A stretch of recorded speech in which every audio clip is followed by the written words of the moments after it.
नमस्कार दोस्तों, आप लोगों का बहुत-बहुत स्वागत है वैदिक एस्ट्रो इस चैनल में। आज हम डिस्कस करेंगे 7th हाउस को लेके केपी एस्ट्रोलॉजी में।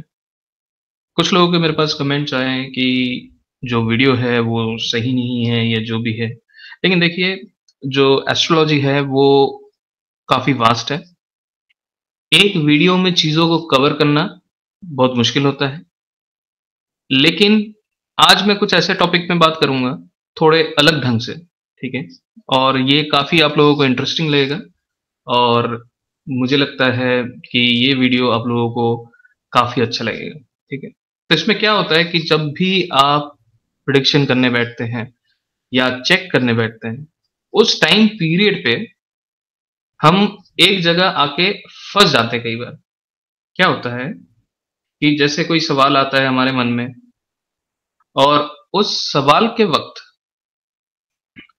जब सवाल आता है, उस सवाल के वक़्त जब आप चार्ट बना लेते हैं और चार्ट को देखते हैं, ठीक है? जैसे मैं ये सॉफ्टवेयर यूज़ कर रहा हूँ, आप देख सकते हैं केपी स्टार 1 है, ठीक है? तो कोई आज हम सिर्फ़ बात करेंगे 7वें घर को लेके, ठीक है? तो 7वें घर को लेके अगर आपके मन में सवाल आता है और आप कुछ पूछते हैं और उसके बारे में आपको क्लियर नहीं होता कि एग्ज़ैक्टली ये रिज़ल्ट आ क्या रहे, तो उसको आप देखेंगे कैसे? तो उसको आप समझेंगे कैसे? तो वो चीज़ मैं आप लोगों को शेयर करता हूँ और बताता हूँ, ठीक है? तो उसके लिए क्या करना है आपको? आपको कोई भी जैसे आपने चार्ट बना लिया है अगर आपका है या कोई भी है, तो हमें कुछ चीज़ें हमें जाननी ज़रूरी हैं। ये आप कह सकते हैं थोड़ा बहुत बेसिक है, लेकिन इम्पोर्टेंट है, ठीक है? तो कई बार क्या होता है कि जैसे हम चार्ट बना लेते हैं और उसके बाद अगर आप यहाँ पे देखें, यहाँ पे 7वें घर का जो सबलॉर्ड है वो चंद्रमा आ रहा है यहाँ, ठीक है? तो अगर जैसे आप चंद्रमा को देखेंगे, ये एक रैंडम चार्ट अभी मैंने स्टार्ट किया, आप देख सकते हैं जो टाइम है उसी टाइम में अभी जो हमने स्टार्ट किया है उसी लगभग उसी टाइम के हिसाब से मैंने ये चार्ट ड्रॉ किया है। तो 7वें घर का जो सबलॉर्ड है वो चंद्रमा है, ठीक है? और अगर आप चंद्रमा को लेंगे, ठीक है? अब यहाँ पे चंद्रमा को लेंगे, तो जैसे मैं यहाँ पे चंद्रमा को लेता हूँ, यहाँ पे नाड़ी सिग्निफिकेटर में जाता हूँ और यहाँ पे चंद्रमा के भाव फल देखते हैं। तो चंद्रमा जो है 2 और 3 है। तो 2 और 3 है, तो मैरिज की प्रेडिक्शंस के लिए, ठीक है? 2 और 3 आ रहा है यहाँ पे, मैरिज के प्रेडिक्शंस के लिए आपको सिर्फ इनिशियली क्या होता है कि आपको सिर्फ प्रॉमिस देखना है। प्रॉमिस मतलब क्या है कि क्या मैरिज होगा या नहीं, ठीक है? एस्ट्रोलॉजी में आंसर हाँ या ना में आता है, ठीक है? कोई गोल-मोल आंसर नहीं होता। हो सकता है या ऐसा कुछ संभावनाएँ नहीं होती, ठीक है? तो इसमें हमें प्रेडिक्शन में ये देखना है कि क्या ये होगा या नहीं होगा, हाँ या ना, ठीक है? बहुत ही सिंपल, बहुत ही स्ट्रेट। तो यहाँ पे आप देखें 7th सबलॉर्ड चंद्रमा है, ठीक है? 7th सबलॉर्ड अगर चंद्रमा है, तो वो 2 और 3 घर ले रहे हैं, ठीक है? अब दूसरा घर जो है, हम कह सकते हैं 2, 7, 11, ठीक है? 2, 7 और 11 जो हैं, ये तीनों घरों में से कोई भी एक घर अगर ये चंद्रमा शो करता है, तो मैरिज होगा। इसका मतलब मैरिज का प्रॉमिस है। तो यहाँ पे आप देखेंगे इस चार्ट में दूसरा घर आ रहा है, तो हम कह सकते हैं कि इनका मैरिज होगा, ठीक है? तो ये एक प्रॉमिस आ गया, ठीक है? लेकिन कई बार क्या होता है, जैसे आप देख सकते हैं यहाँ पे तीसरा घर आ रहा है, ठीक है? कहीं पे छठा घर आता है, कहीं पे 8वां घर आता है, कहीं पे मतलब 2 7 के अलावा दूसरे घर भी आ रहे हैं, ठीक है? तो कई लोग प्रेडिक्शन में ये कहते हैं कि ये जो 2 7 के अलावा जो दूसरे घर भी आ रहे हैं, वो जो हैं उनको मतलब शादी वाले घरों से कोई लेना-देना नहीं है, उनको आप साइड रखें। उनको आप साइड रखें, हमें सिर्फ़ इन 3 घरों को ही देखना है। दोस्तों, इसमें ये ऐसे नहीं होता है। रीज़न देखिए, ये 3 जो घर हैं, ये काफ़ी इम्पोर्टेंट घर हैं मैरिज को लेके, ठीक है? लेकिन जो बाकी घर हैं, उनके भी कुछ न कुछ मीनिंग होते हैं, उनके भी कुछ न कुछ मतलब होते हैं। वही चीज़ें आज हम इस वीडियो में समझेंगे, बहुत ही छोटे फॉर्म में, क्योंकि हर एक हाउस के अनगिनत सिग्निफिकेंस होते हैं, तो मैं उनमें से थोड़ा-थोड़ा ही आपको बता पाऊँगा, ठीक है? अगर हम डिटेल में चलेंगे तो पता नहीं कितने दिन लग जाएँगे, ठीक है? और सच बताएँ तो इसमें आपको गहन अध्ययन की बहुत ज़रूरत है, ठीक है? तभी जाके आप चीज़ों के बारे में पता कर सकते हैं। एक ही हाउस मल्टीपल इवेंट्स और मल्टीपल चीज़ें बताता है, ठीक है? तो मैं आपको ये शो करता हूँ। उससे पहले एक और चीज़ बताएँगे, ठीक है? अब यहाँ पे देखिए जो 7वाँ जो है वो चंद्रमा है, ठीक है? अब हमें प्रेडिक्शन के लिए केपी में हमें प्रेडिक्शन के लिए चंद्रमा के स्टार को भी देखना है। तो यहाँ पे अगर आप देखें चंद्रमा का जो स्टार है वो जुपिटर है, ठीक है? फिर हम देखेंगे जुपिटर क्या फल लेके चल रहा है और फिर उसके बाद फिर हम राहु जो है वो चंद्रमा का सब लॉर्ड है, वो भी देखेंगे कि राहु क्या फल लेके चल रहा है। फिर राहु जहाँ राहु या केतु आएगा तो वहाँ फिर हम इन दोनों के सिग्निफिकेंस को अच्छी तरह देखेंगे। हमने पहले ही वीडियो बना रखा है कि राहु केतु को कैसे देखना है, कैसे समझना है, वो डिटेल आप समझ पाएँगे, ठीक है? तो देखिए, अब इसमें क्या करते हैं, अब मैं उस छोटे से नोटपैड में मैं चलता हूँ और थोड़ा-सा इसको बड़ा कर लेता हूँ ताकि आप लोगों को देखने में कोई दिक्कत ना हो। हालाँकि ज़्यादातर चीज़ें मैं बोलूँगा, तो आपको कोई प्रॉब्लम नहीं होनी चाहिए, ठीक है? तो इसमें आप देखें हम यहाँ पे केपी एस्ट्रोलॉजी की बात कर रहे हैं। कई बार मेरे पास फ़ोन आता है कि वो पूछते हैं सर आप जो प्रेडिक्शन करेंगे वो केपी से करेंगे या वैदिक से करेंगे या पराशरी से करेंगे, जेमिनी से करेंगे, किससे करेंगे? देखिए, एस्ट्रोलॉजी प्रेडिक्शन जो है, आप कोई भी सिस्टम यूज़ करें, उसको सही तरह यूज़ करें, तो रिज़ल्ट हमेशा ही अच्छा आएगा, सही आएगा।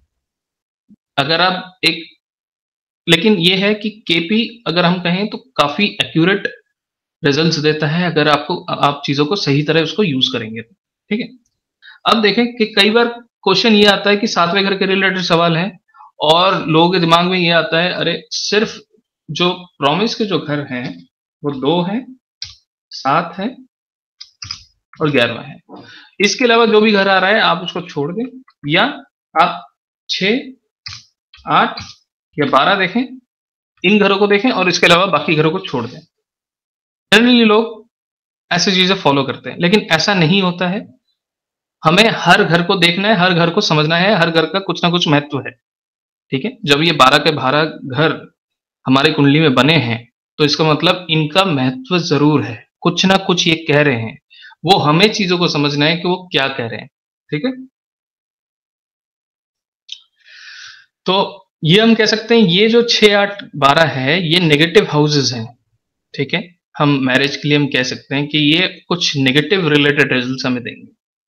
लेकिन अगर हम थोड़ी डिटेल में जाएँ, हमें ये पता है कि 12th हाउस जो होता है, दूसरे घरों का जो 12th हाउस होता है, जैसे दूसरे का जो 12th है, वो फर्स्ट है, 7वें का जो 12th है, वो 6th है और 11वें का जो 12th है, वो 10th है, ठीक है? तो इसका मतलब ये 3 हाउसेस मैरिज को डिस्ट्रॉय करने वाले हाउसेस हैं, ठीक है? हम ये कह सकते हैं, ये 3 हाउसेस अगर एक साथ कॉम्बिनेशन में चलें, नक्षत्र में या सब में, कहीं पे भी ये 3 प्लैनेट रिपीट हो या मिल जाएँ, तो इसका मतलब हम कह सकते हैं नो मैरिज या डिवोर्स, ठीक है?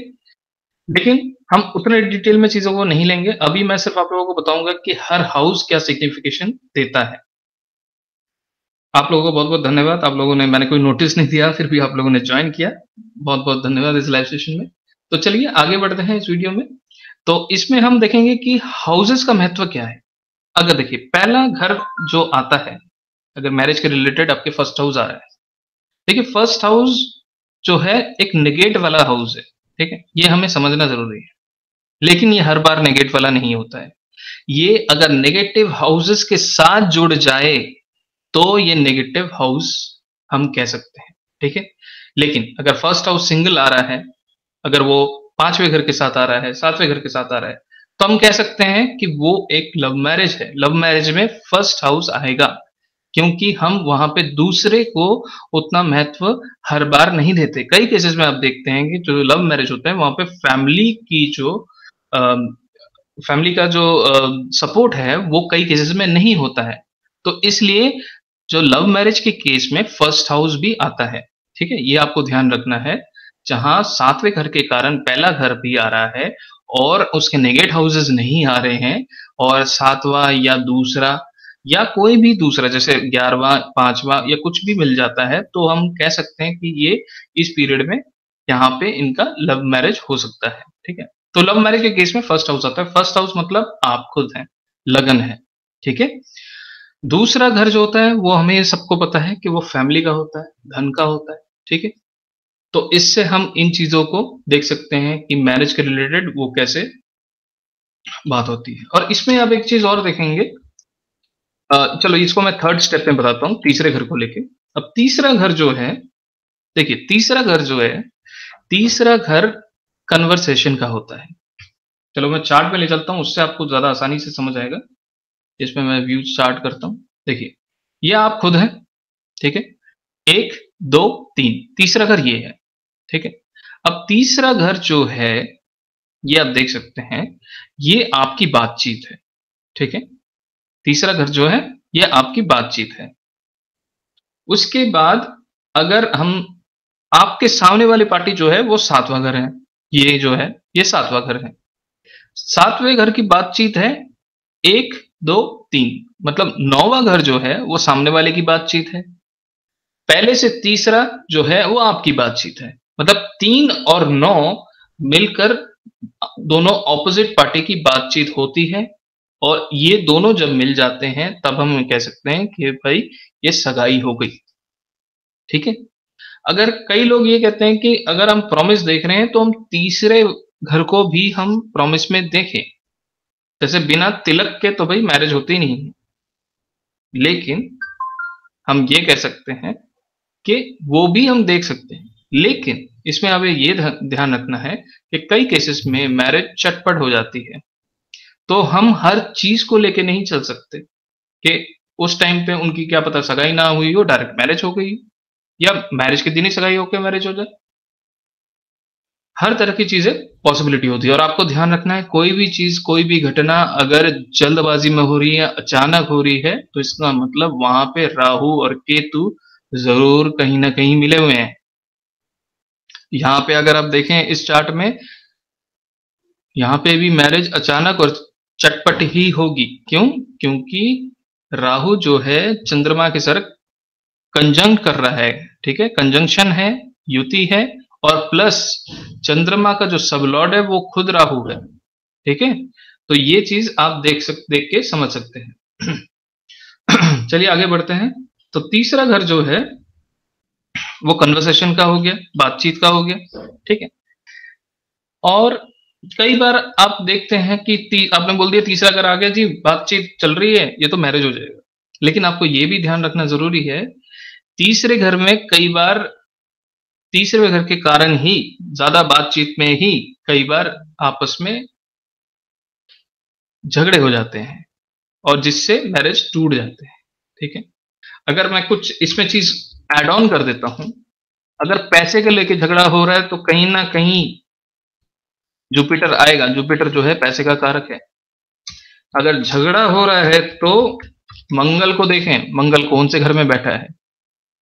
फॉर एग्ज़ाम्पल अगर मंगल कहीं 5वें घर में बैठा है, तो इसका मतलब 5वां घर क्या है? यहाँ पे तो हम लव मैरिज बोलते हैं, लेकिन 5वां घर जो है, वो सेलिब्रेशन का भी है।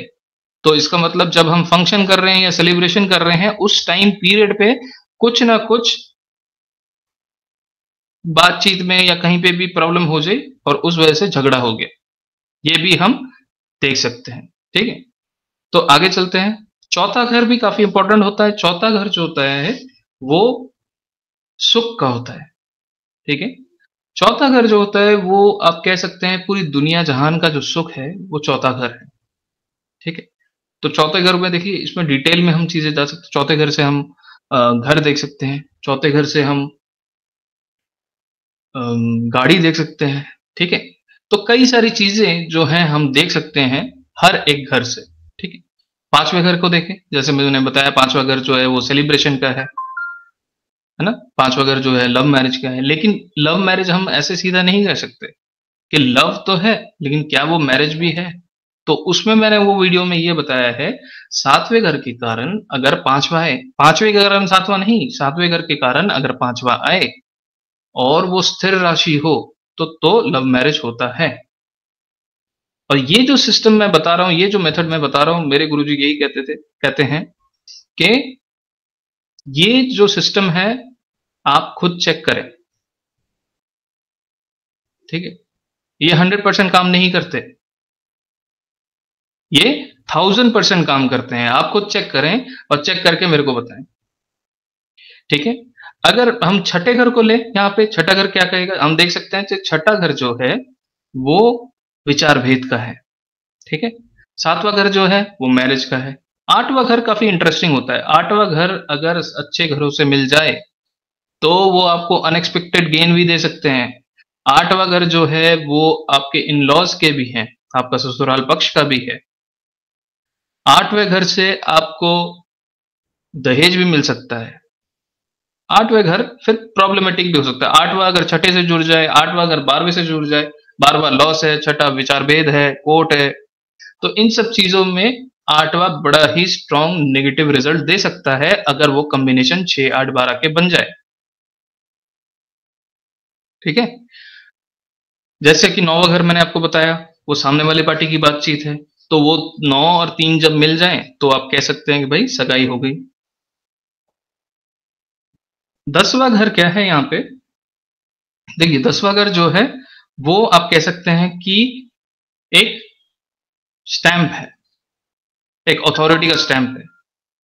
जैसे अगर किसी का डिवोर्स होता है उसमें अगर 10वां घर आ रहा है तो इसका मतलब वो प्रॉपर डिवोर्स हुआ है, इसमें एक लीगल डॉक्यूमेंट मिला है। 10वां घर एक डॉक्यूमेंट है जिसपे एक स्टैंप है, एक एक्चुअल अथॉरिटी की। क्यों? क्योंकि 10वां जो है वो 11वें का 12 बनता है, ठीक है। अगर 11 आपका फुलफिलमेंट है, डिजायर की फुलफिलमेंट है, इच्छा पूर्ति है, तो उसको काटने के लिए 10वां घर है, ठीक है, मैरिज के क्षेत्र में स्पेशली। 12वें घर को अगर हम देखें, 12वां घर जो है खर्चे हैं। अगर सही घरों के साथ 12वां घर आ रहा है तो आप कहेंगे कि शादी में खूब खर्चा कर रहे हैं आप, है ना। और अगर गलत घरों के कारण 12वां घर आ रहा है तो वो खर्चा या आपके बहुत तगड़ा लॉस भी करा सकता है वो, ठीक है। तो आप देखें कि सारे घर सारे घर कुछ ना कुछ कहते हैं, ठीक है। और इसमें एक चीज मैं और बताऊंगा, अभी एक एक्स्ट्रा टिप और बोनस की तरह मैं आपको बोल सकता हूं। अभी जो है जुपिटर जो है अभी वीनस की राशि में है, ठीक है। और वीनस और जुपिटर ये दोनों जो हैं मैरिज के कारक प्लैनेट हैं, ठीक है। इस टाइम पीरियड पे काफी लोगों की मैरिज होने की संभावना है, ठीक है। तो कोई भी गणना में हम ट्रांजिट को भी बिल्कुल लेते हैं, ठीक है। और ट्रांजिट को देख के ही हम चीजें सही तरह समझ सकते हैं, ठीक।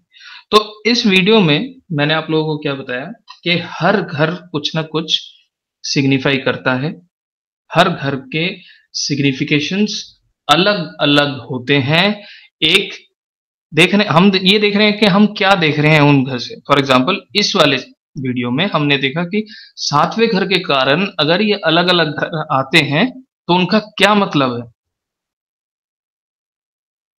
जैसे हमें ये नहीं करना है कि 2, 7, 11 आया या उसके अलावा 1, 6, 10 आया, 6, 8, 12 आया, इनके अलावा और कुछ आ रहा है तो भाई हम उनको छोड़ देंगे, उन घरों को नहीं देखेंगे, ऐसा नहीं है, ठीक है।